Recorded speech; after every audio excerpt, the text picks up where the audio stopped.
Hey there, and welcome back to this week's edition of Ask Ron, where Ron answers all of our Gold Club members' questions. Just so happen to have Ron here ready for you guys. How you doing today, Ron? I'm good. We're right in the middle of a commercial property boot camp here in Jacksonville in our office. So if you guys hear any background noise, that might be what it is. Yeah.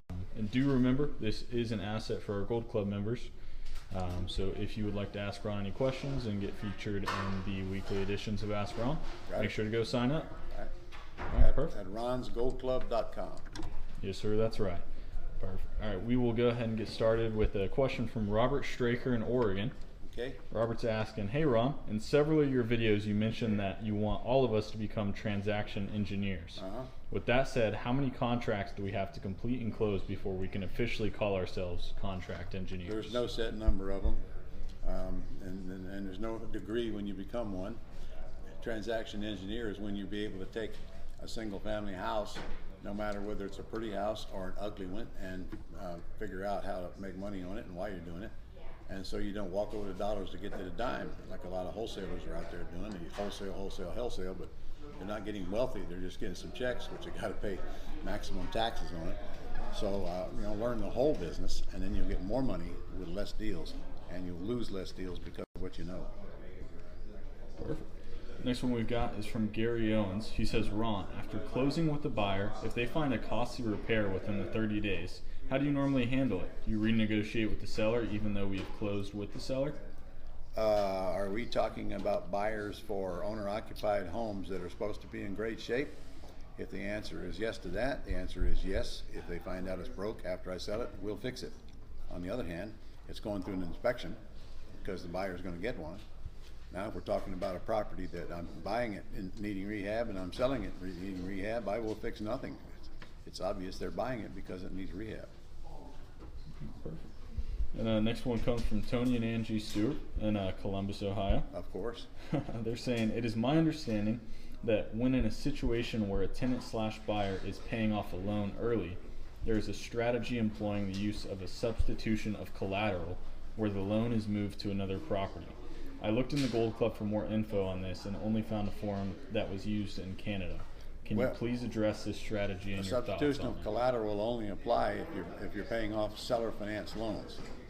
So you can either call them and get them to discount, or you can call them and give them a little money and ask them to move it to another property if you got enough equity in it. And then when property A closes, you get all the cash and you transfer the loan to another property.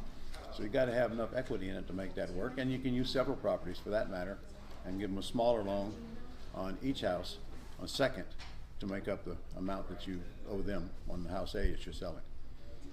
It's a beautiful way to generate a lot of cash. And we've got a question from Jeremy Sepris. I believe he's in Texas, but he didn't mention it. He said, can you subject to and create a note with a seller?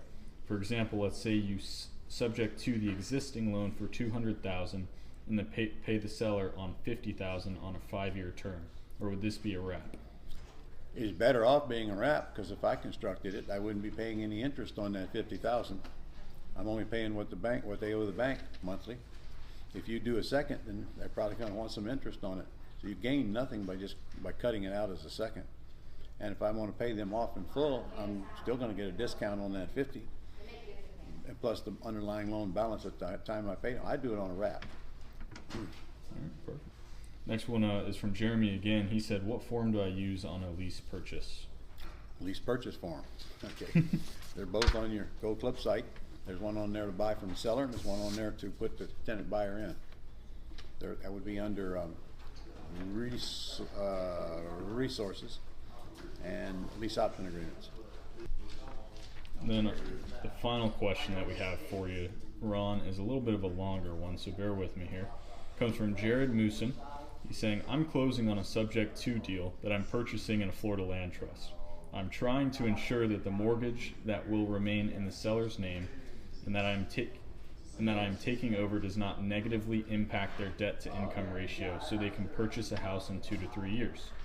A lender advised me to write a lease for the same amount of the mortgage payment and then have her include that as a rental income on her tax returns, and then the rental income will cancel out the mortgage debt after 2 years of tax returns. I wanted to see if you do this also, or if you do something different to help ensure that the seller that the mortgage staying in their name. All right, first of all, you can lease it from the seller. They will not, bank will not give them credit for 100%. They'll give them credit for 75% of the income. Or you could also buy it on a wraparound mortgage, and now the sellers have got proof that they got incoming note coming to cover the outgoing debt.